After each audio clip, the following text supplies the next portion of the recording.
जरा इमेजिन करो, एक कंपनी इंडिया में ट्रेड करने के लिए आती है, लेकिन वो धीरे धीरे इंडिया के इंटरनल पॉलिटिक्स, कुछ इंपॉर्टेंट कंस्पिरेसी और युद्ध में पार्टिसिपेट करती है और अपना दबदबा बनाती है। हम बात कर रहे हैं ब्रिटिश ईस्ट इंडिया कंपनी के बारे में। यह कंपनी 18th सेंचुरी आते आते भारत में एक पावर का सेंटर बन चुकी थी। खास करके बैटल ऑफ पैलेसी और बैटल ऑफ बक्सर के बाद हुए इलाहाबाद के संधि में जब इस कंपनी को बिहार, बंगाल और उड़ीसा का दीवानी राइट मिला। दीवानी राइट कहने का मतलब टैक्स कलेक्ट करने का अधिकार, यानी कि अब इस कंपनी के पास बिहार, बंगाल, उड़ीसा का पूरा रेवेन्यू जा रहा था।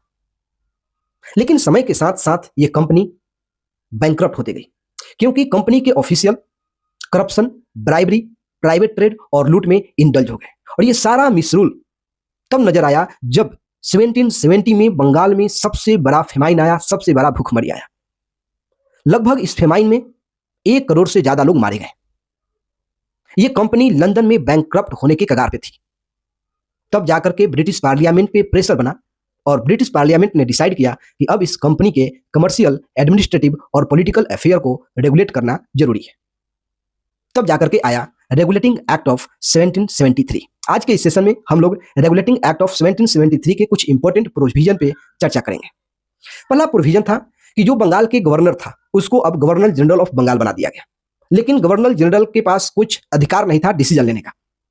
सारा अधिकार दिया गया 4 सदस्यीय एग्जीक्यूटिव काउंसिल को। यह काउंसिल मेजोरिटी वोट से डिसीजन लेती थी। गवर्नर जनरल के पास केवल कास्टिंग वोट का अधिकार था। सेकेंड प्रोविजन था कि जो 2 इंडिपेंडेंट प्रेसिडेंसी थी, बॉम्बे और मद्रास, उसके गवर्नर को बंगाल के गवर्नर जनरल के सबऑर्डिनेट बना दिया गया और बंगाल का पहला गवर्नर जनरल बने Warren Hasting. Next provision, Calcutta में सुप्रीम कोर्ट बनाया गया, यानी कि भारत में मॉडर्न जुडिशियल सिस्टम का नींव रखा गया। लेकिन इस कंपनी के जुरिस्डिक्शन और एग्जीक्यूटिव काउंसिल के जुरिस्डिक्शन को डिफाइन नहीं किया गया, जिसके कारण ये दोनों जो पावर का सेंटर था, जुडिशियरी और एग्जीक्यूटिव काउंसिल, दोनों में हमेशा क्लैश देखने को मिला। और इस सुप्रीम कोर्ट का पहला जज बने इलेजा इम्पे। नेक्स्ट प्रोविजन था कि अब ये कंपनी अपना पूरा रिपोर्ट, चाहे वो कमर्शियल हो, एडमिनिस्ट्रेटिव हो, पॉलिटिकल हो, डिफेंस हो, सारा रिपोर्ट एनुअली ब्रिटिश पार्लियामेंट में जमा करेगी। और कुछ प्रोविजन बने इस कंपनी के ऑफिशियल जो करप्ट हो चुके थे, जो करप्शन कर रहे थे, जो ब्राइब ले रहे थे, उनको पनिश करने के लिए। लेकिन इस रेगुलेटिंग एक्ट में कुछ खामियां थी, कुछ गड़बड़ी थी, और इस गड़बड़ी को ठीक करने के लिए लाया गया पिट्स इंडिया एक्ट, जिसको हम लोग कवर करेंगे नेक्स्ट सेशन में।